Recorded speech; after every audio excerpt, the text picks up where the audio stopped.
नमस्कार दोस्तों, GKGS discussion में आप लोग का स्वागत है। तो आप लोग कैसे हैं? आज जो है मेरा बिहार एसएससी का साइंस का सेट जो है वो 8वां नंबर का है। तो आज हम इसको करवाने वाले हैं 8वें नंबर क्लास को।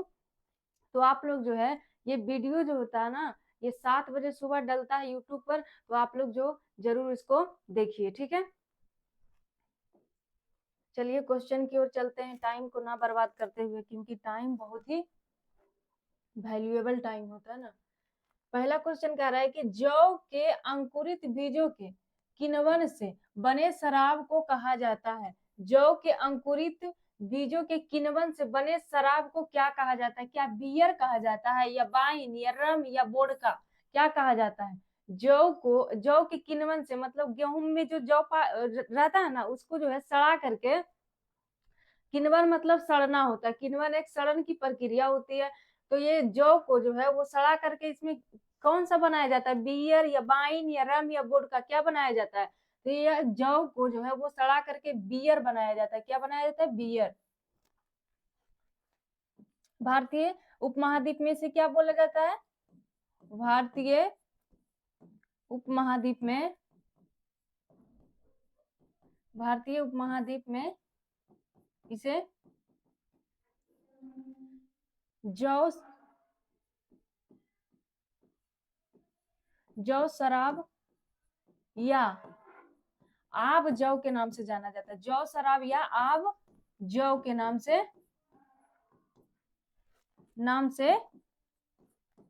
जाना जाता है, जाना जाता है।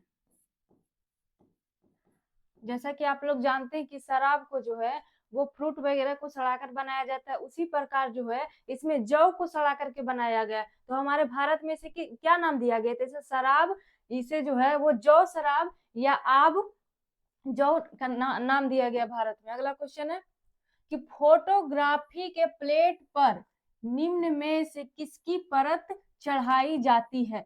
फोटोग्राफी मतलब कैमरा का जो लेंस होता है ना, उसके ऊपर कौन सी परत चढ़ाई जाती है? किसकी? तो ये सिल्वर ऑक्साइड की, या सिल्वर ब्रोमाइड की, या सिल्वर क्लोराइड की, या सिल्वर आयोडाइड की? किसकी परत चढ़ाई जाती है? बताइएगा कि फोटोग्राफी के प्लेट पर किसकी परत चढ़ाई जाती है। तो इसका आंसर जो हो जाएगा वो सिल्वर ब्रोमाइड। किसकी? तो सिल्वर ब्रोमाइड। इसका फॉर्मूला होता है AgBr, AgBr। इसका फॉर्मूला होता है AgBr। जैसे कि फोटो वगैरह जो अच्छा आता है ना, तो इसी के कारण इसकी परत चढ़ाई रहती है सिल्वर ब्रोमाइड की। अगला क्वेश्चन 3 नंबर का रहा है कि ट्रांसफार्मर में निम्न में से कौन सी राशि नहीं बदलती है? ट्रांसफार्मर में कौन सी राशि नहीं बदलती है? क्या वोल्टता, या धारा, या आवृत्ति, या इनमें से कोई नहीं? ट्रांसफार्मर में कौन सी ऐसी राशि है जो नहीं बदलती है? तो इसका आंसर जो हो जाएगा वो आवृत्ति। आवृत्ति जो है, ट्रांसफार्मर में आवृत्ति कभी नहीं बदलता है। अब ट्रांसफार्मर किस सिद्धांत पर कार्य करता है?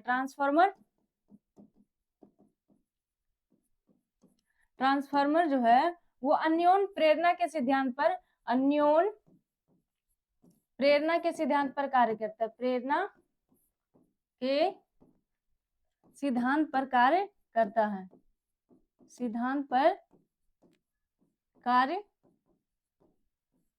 करता है। चलिए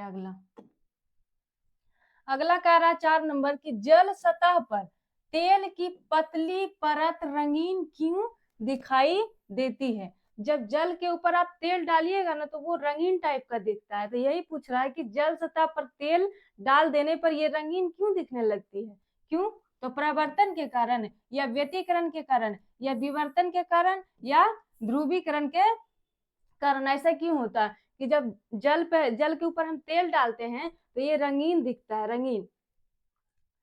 ये कैसे क्यों होता है? तो ये व्यतिकरण के कारण होता है, व्यतिकरण के कारण होता है। तो व्यतिकरण क्या होता है? व्यतिकरण हम किसे कहते हैं? जब समान आवृत्ति के दो तरंगे, जब समान आवृत्ति के दो तरंगे एक ही दिशा में जाती है, तो जिस बिंदु पर वो दोनों मिल जाती है ना, वहां पर जो है जैसे कि जिस बिंदु पर वो मिलते हैं वहां पर उसकी आवृत्ति जो होती है वो ज्यादा हो जाती है। दोनों का मिल जाएगा तो ज्यादा हो ही जाएगा। जैसे कि आप शादी ब्याह में देखते हैं क्या होता है कि साउंड जो होता है, साउंड को एक ही तरफ नहीं लगाया जाता है। अगर एक ही तरफ लगाया जाएगा ना दोनों को, तो फिर इस मतलब सुनने बहुत ज्यादा साउंड हो जाएगा, क्योंकि दोनों की जो है आवृत्ति जाके मिल जाएगी और ध्वनि हम लोग को बहुत ज्यादा सुनाई देगा, जिससे हम लोग को हानि पहुंच सकती है। इसलिए जो है वो छत वगैरह पर एक इस साइड लगा दिया जाता है और एक साउंड को उस साइड लगा दिया जाता है। अगर एक ही साइड लगा दिया जाएगा तो बाप रे बाप, काने फट जाएगा, है ना।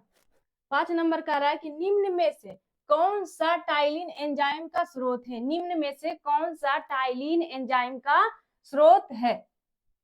क्या अग्नाशय है, या थायराइड है, या पीयूष है, या लार ग्रंथि है? निम्न में से कौन टाइलिन एंजाइम का स्रोत है, मतलब टाइलिन एंजाइम कहाँ पाया जाता है?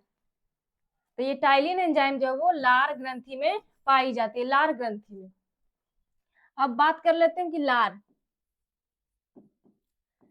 में 99% जल ही रहता है, 99% जल रहता है और 1% एंजाइम रहता है, तथा 1% जो होता है एंजाइम रहता है। लार में 2 प्रकार का एंजाइम पाया जाता है, एक टाइलिन और एक जो होता है लाइसोजाइम। एक टाइलिन इसका कार्य क्या होता है? ये क्या करता है कि मंड यानी स्टार्च को शर्करा में बदल देता है। मंड को शर्करा मतलब माल्टोज में बदलता है।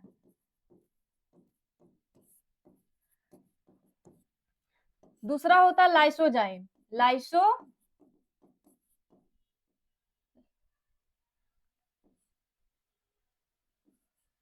लाइसोजाइम ये क्या करता है? लाइसोजाइम जब हम लोग भोजन करते हैं तो उसमें काफी सारी जो है वो जीवाणु चला जाता है अंदर, तो इसको जो है पहले ही मार देता है मुंह में। तो लाइसोजाइम का कार्य क्या होता है? तो भोजन में उपस्थित जीवाणुओं को मारना, भोजन में उपस्थित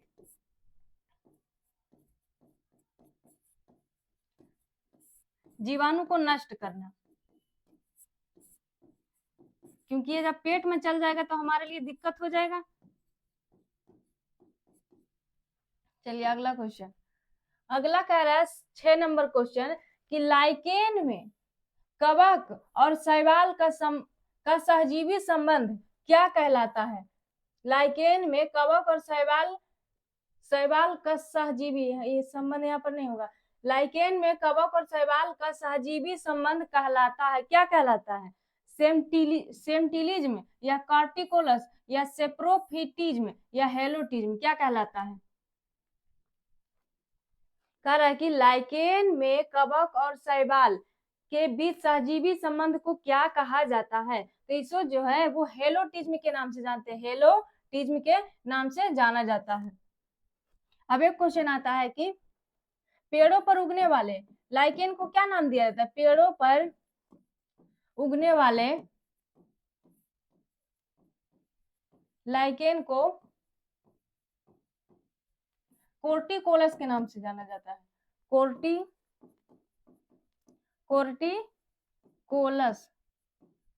कोर्टिकोलस कहा जाता है। चलिए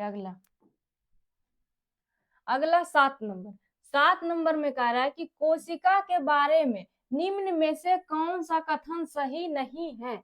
मतलब कोशिका, जो आप लोग में से जो भी कोशिका को अच्छे तरीके से पढ़े होंगे, कोशिका चैप्टर को, ये इसमें से अच्छे से छाट ले जाएंगे, ठीक है। तो ये कोशिका के बारे में कौन सा कथन सही नहीं है? ए में कह रहा है कि कोशिका का आकार जो होता है एवं अमाप विशिष्ट कार्य से संबंधित होते हैं। तो हाँ, कोशिका का आकार एवं अमाप मतलब कोशिका के अंदर जितने भी पदार्थ पाए जाते हैं उन सभी का कोई ना कोई कार्य होता है, बिना कार्य का वहां कोई मौजूद नहीं होता। अगला क्वेश्चन है, ऑप्शन है कि कुछ कोशिका का आकार बदले होते हैं। सभी कोशिका का आकार एक ही जैसा थोड़ी रहेगा। कोशिका एक होता है यूकैरियोटिक, एक होता है प्रोकैरियोटिक। एक कोशिकीय होता है और एक दूसरा जो होता है वो बहुकोशिकीय होता है। तो क्या करा, कुछ कोशिकाओं का आकार बदले होते तो हाँ, किसी का कोई एक कोशिका का बना होता तो कोई अधिक कोशिका का बना होता है। अगला कह है कि प्रत्येक कोशिका में निष्पादन की अपनी क्षमता होती है, तो ये भी सही है। डी नंबर कह है कि सभी शरीर ऊतकों में एक ही प्रकार की कोशिका पाई जाती है, तो नहीं, शरीर के सभी ऊतक जो है वो एक ही कोशिका का नहीं बना होता है, ये सबका अलग अलग कार्य होता है। जैसे कि नाखून बनाना है तो नाखून वाला अलग कोशिका, बाल वाला अलग कोशिका हो जाता है ना, इस टाइप का रहता है। तो ये जो है ये गलती हो जाएगा, ये क्या है, ये गलत है, क्योंकि सभी शरीर ऊतकों में एक ही प्रकार की कोशिका नहीं पाई जाती, सभी कोशिका का अलग अलग कार्य होता है। ठीक है, कोई चमड़ा बनाता है तो कोई हड्डी बनाता है। अगला क्वेश्चन है 8 नंबर कि ट्राकोमा एक प्रकार का नेत्र रोग है जो किसके द्वारा होता है। ये ट्रैकोमा जो है वो एक प्रकार का नेत्र मतलब आंख में होने वाली बीमारी है, ये किसके कारण होता है, विषाणु के कारण या जीवाणु या फंगस या प्रोटोजोआ, किसके कारण होता है।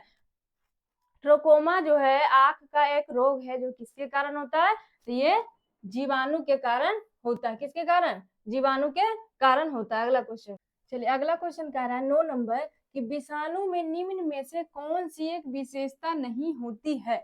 विषाणु में क्या नहीं होता है, विषाणु में इनमें से क्या नहीं होता है, तो ये डीएनए या आरएनए की मौजूदगी होती है, ये परपोषी या कोशिका के भीतर भीतरी प्रजनन करता है, परपोषी या कोशिका स्वभाव में पूरी तरह परजीवी होता है, या कोशिका भित्ति की मौजूदगी होती है।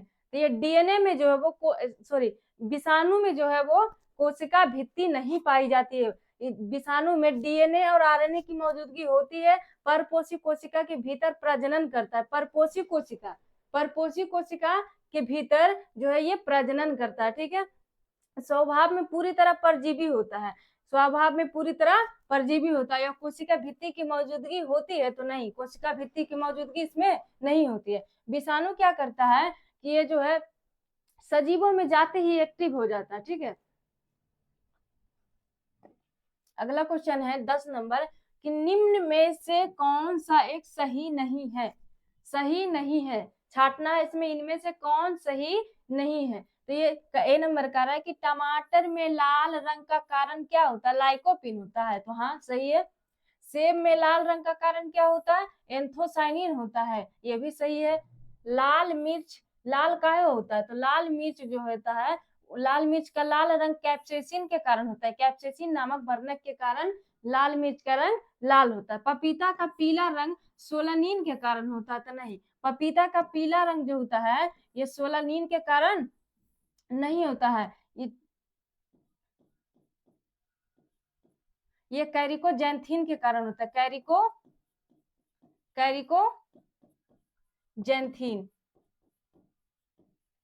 कैरिकोजैंथीन के कारण होता है। पपीता का पीला रंग जो होता है क्या होता है, तो ये कैरिकोजैंथीन के कारण होता है। ये सोलानिन किसके बारे में दे देते, प्याज का रंग होता है इसके कारण, प्याज का रंग सोलानिन के कारण लाल। अगला क्वेश्चन, अगला कह रहा है 11 नंबर कि निम्न में से कौन सुमेलित नहीं है, निम्न में से कौन सुमेलित नहीं है। ऑप्शन पढ़ते हैं कौन नहीं है। एपीकल्चर मधुमक्खी का पालन कहलाता है, पोमोलॉजी फलों की खेती का अध्ययन कहलाता है, और जेरेंटोलॉजी वो वृद्ध व्यक्ति का अध्ययन कहलाता है। तो हाँ इनमें तो सब सही है, सब क्या है, सही है। तो इसमें पूछ रहा है कि निम्न में से कौन सुमेलित नहीं है, तो यहाँ पर होना चाहिए डी नंबर में इनमें से कोई नहीं, इनमें से कोई नहीं, क्योंकि सब तो सुमेलित है ये। चलिए अगला क्वेश्चन, अगला कह रहा है कि फ्लोएम के संदर्भ में कौन सा कथन सही है, फ्लोएम के संदर्भ में कौन सा कथन सही है। और हम कथन पढ़ते हैं कि फ्लोएम जो है वो जल एवं खनिजों का वहन करता है, फ्लोएम जल एवं खनिजों का वहन करता है, मतलब जल का भी और खनिज का भी। बी नंबर कह रहा है कि फ्लोएम प्रकाश संश्लेषीय उत्पादों का वहन करता है। सी कह रहा है कि फ्लोएम एक साधारण उत्तक होता है। और डी नंबर कह रहा है कि फ्लोएम पादप को बल प्रदान करता है। तो इसमें पूछ रहा है कि फ्लोएम के बारे में बताइए, इनमें से कौन सा सही है, एक इनमें से कौन सा सही है। तो फ्लोएम जो होता है, ये तो ऐसी गलत हो जाएगी कि फ्लोएम जल एवं खनिजों का वहन करता है। तो फ्लोएम जल का थोड़े करता है, जल का तो जाइलम न करता है। फ्लोएम जो है पत्ती भोजन बनाती है प्रकाश संश्लेषण के दौरान, वहां से जो है उसको खींच करके, भोजन को खींच करके ये पौधे के हर एक अंग को पहुंचाने का कार्य किसका है, तो ये फ्लोएम का है। और ये जाइलम क्या करता है, तो जाइलम जो है वो जड़ से पानी को खींच करके और विभिन्न अंगों तक पहुंचाती है, पौधों के विभिन्न अंगों तक पहुंचाती है। तो ये तो गलत हो गया। ये फ्लोएम प्रकाश संश्लेषी उत्पादों का वहन करती है, तो हाँ ये सही है। फ्लोएम जो है प्रकाश संश्लेषण के दौरान जो खनिज बनता है पत्ता में, वहां से पत्ता से ये उठाता है भोजन को और उसके सारे अंग में जो है भोजन पहुंचा देता है। ठीक है। सी कह रहा है कि फ्लोएम एक साधारण उत्तक है, तो नहीं, फ्लोएम, जाइलम और फ्लोएम जो है एक संवहनीय उत्तक। कैसा संवहनीय उत्तक है। फ्लोएम पादप को बल प्रदान करता है, तो नहीं, फ्लोएम बल को प्रदान ये पादप को बल प्रदान नहीं करता है, वो तो खाना न पहुंचाता है। अगला कह रहा 13 नंबर कि गुण सूत्र में क्रोमैटिड्स जिस बिंदु पर संलग्न होते हैं उस बिंदु को क्या कहा जाता है। गुण सूत्र में यानी क्रोमोजोम में क्रोमैटिड्स जिस बिंदु पर संलग्न होते हैं, मतलब मिलते हैं, उस बिंदु को क्या कहा जाता है। तो ऑप्शन देखते हैं, मैट्रिक्स कहा जाता है, या पेलिकल, या क्रोमोनीमाटा, या सेंट्रोमियर। तो इसको जो है वो सेंट्रोमियर कहा जाता है, सेंट्रोमियर। सेंट्रोमियर क्या करता है, तो ये गुण सूत्रों के आकार को निश्चित करता है। सेंट्रोमियर का काम क्या है, सेंट्रोमियर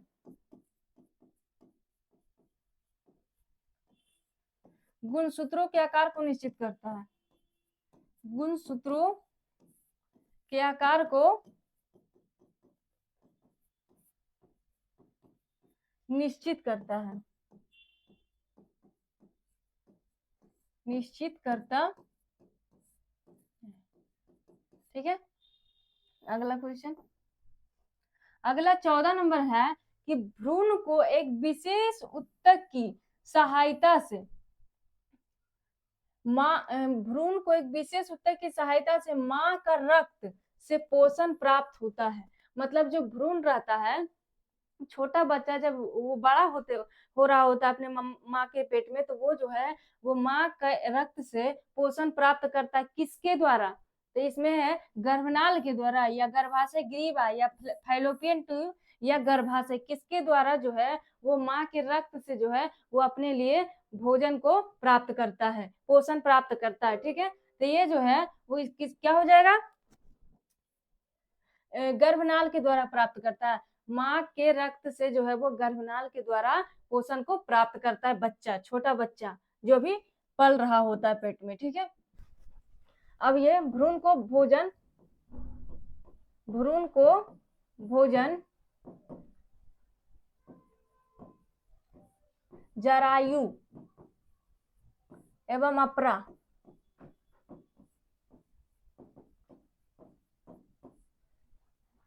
द्वारा प्राप्त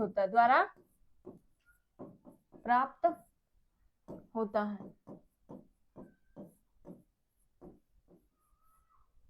ठीक है। अगला क्वेश्चन 15 नंबर है कि इलेक्ट्रॉन की तरंग प्रकृति की खोज किसने किया था। इलेक्ट्रॉन के तरंग प्रकृति की खोज किसने किया था। ऑप्शन है डी ब्रोगली, एंडरसन, पाउली, या अर्नेस्ट मार्सडन। तो ये इलेक्ट्रॉन की तरंग प्रकृति की खोज किसने किया था, तो ये डी ब्रोगली थे, डी ब्रोगली। एंडरसन क्या किया था, तो पॉजिट्रॉन की खोज किया था, पॉजिट्रॉन की खोज किया था। पाउली क्या किया था, तो न्यूट्रिनो की खोज किया था।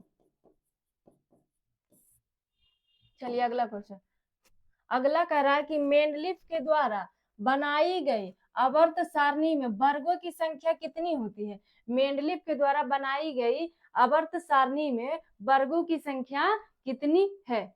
तो ये 7 है, या 9, या 18, या 8, कितनी होती है। मेंडलीफ के द्वारा बनाई गई आवर्त सारणी में वर्गों की संख्या कितनी होती है, तो 9 होती है। और आवर्त कितनी होती है, आवर्तों की संख्या, आवर्त 7 होता है। अगला क्वेश्चन है कि मिथाइल ऑरेंज के क्षारीय विलयन का रंग होता है। मिथाइल ऑरेंज के क्षारीय विलयन का रंग कैसा होता है? मिथाइल ऑरेंज के क्षारीय विलयन का रंग कैसा होता है? तो ये ए ऑप्शन है, पीला या नीला या गुलाबी या लाल।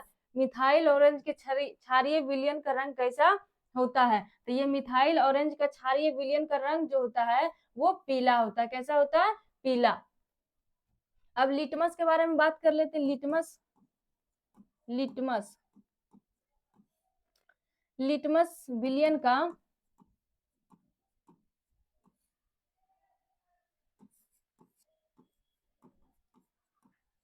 लिटमस के अम्लीय विलयन का रंग कैसा होता है? अम्लीय विलयन। और क्षारीय विलयन कैसा होता है? क्षारीय विलयन। तो अम्लीय जो होता है वो लाल होता है, और क्षारीय क्या होता है? क्षारीय जो होता है वो ये नीला होता है।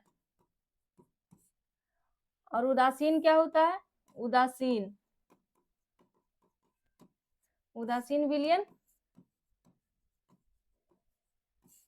ये बैगनी रंग का होता है, बैगनी। अब मिथाइल ऑरेंज के बारे में बात कर लेते, तो इसका क्षारीय ना पूछा, अब पूछ लेगा इसका अम्लीय। अम्लीय विलयन कैसा होता है? मिथाइल ऑरेंज का अम्लीय विलयन कैसा होता है? किस कलर का होता है? तो ये गुलाबी होता है, गुलाबी। और इसका जो है वो उदासीन पूछ लेगा, उदासीन उदासीन विलयन किस कलर का होता है? तो नारंगी, नारंगी कलर का होता है। ठीक है, अगला क्वेश्चन। अगला 18 नंबर का रहा है कि प्राकृतिक रबर को कठोर बनाने के लिए क्या मिलाया जाता है?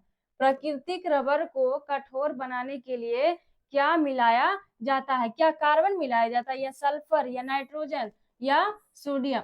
तो प्राकृतिक रबर को कठोर बनाने के लिए क्या मिलाया जाता है? तो इसमें जो है वो सल्फर को मिलाया जाता है। क्या मिलाया जाता है? सल्फर को, ताकि ये कठोर हो जाए। जैसे टायर वगैरह बनता है, ट्यूब वगैरह। अगला क्वेश्चन है 19 नंबर कि अस्मेल्टाइट निम्न में से किसका अयस्क है? अस्मेल्टाइट किसका अयस्क है बताइएगा आप लोग, कि ये कोबाल्ट का है, या जिंक का, या मैग्नीशियम का, या तांबा का? किसका है? अस्मेल्टाइट जो होता है वो किसका अयस्क है? अस्मेल्टाइट किसका अयस्क है? तो ये जो होता है वो कोबाल्ट का होता है। क्या होता है? कोबाल्ट का। मैग्नीशियम क्या क्या होता है? तो मैग्नेसाइट, मैग्नेसाइट।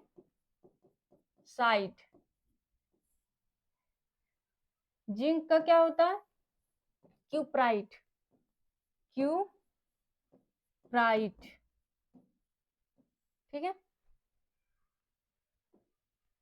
अगला क्वेश्चन 20 नंबर है, बोल रहा है कि उजला थोथा का रासायनिक सूत्र क्या होता है?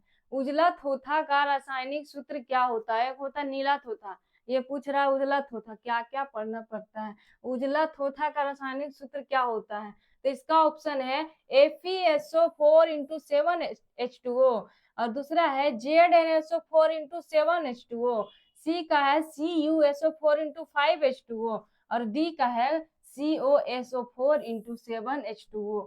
तो उजला थोथा का रासायनिक सूत्र क्या हो जाएगा बताइएगा आप लोग। तो इसका जो हो जाएगा वो ZnSO4 इंटू 7H2O।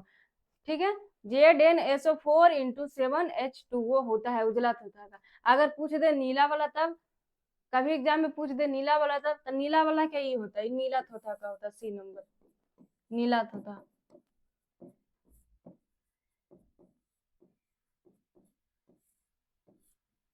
ठीक है, तो आज का मेरा 20 क्वेश्चन हो गया है समाप्त। तो आप लोग जो है वो अच्छे तरीके से पढ़ाई कीजिए। ठीक है, अगली क्लास के कल वेट कीजिए, फिर हम अगली क्लास आप लोग के लिए लेके आएंगे। तो ठीक है, अच्छे से रहिए। जय हिंद।